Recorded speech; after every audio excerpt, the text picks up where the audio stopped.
Islamabad high court में PTI कानी assembly के इस्तीफे से मुताल्लिक केस की समाअत जारी है।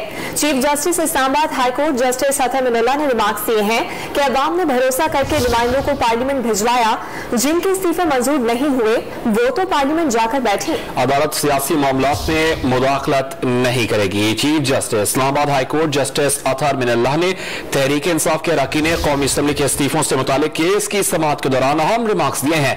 उन्होंने कहा कि अवाम ने भरोसा करके नुमाइंदगान को पार्लियामेंट भिजवाया है, जिनके इस्तीफे मंजूर नहीं हुए वो तो पार्लियामेंट जाकर बैठे। अदालत सियासी मामलात में मुदाखलत कर सकती है और न ही स्पीकर कौमी असम्बली को इस्तीफों की मंजूरी की हिदायत दे सकती है। इस्तीफे सियासी मामला है, उसे पार्लियामेंट में हल होना चाहिए।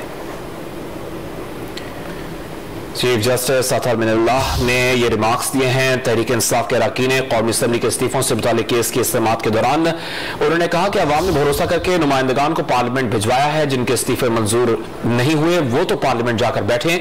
अदालत सियासी मामलात में मुदाखलत कर सकती है, न ही स्पीकर को इस्तीफों की मंजूरी की हिदायत दे सकती है। उन्होंने कहा कि इस्तीफे सियासी मामला है, उसे पार्लियामेंट में हल होना चाहिए। कौमी असम्बली रुकने से इस्तीफों की मंजूरी से मुताल्लिक पीटीआई की दरखास्त पर समाअत के दौरान पीटीआई के वकील बैरिस्टर अली जफर ने दलाल दिए हैं कि स्पीकर कौमी असम्बली ने इस्तीफों की मंजूरी से मुताल्लिक अपनी आईनी जिम्मेदारी पूरी नहीं की। तमाम इस्तीफे मंजूर किया जाना चाहिए था। चीफ जस्टिस ने रिमार्क्स दिए कि अदालत स्पीकर कौमी असम्बली को हिदायत जारी नहीं कर सकती।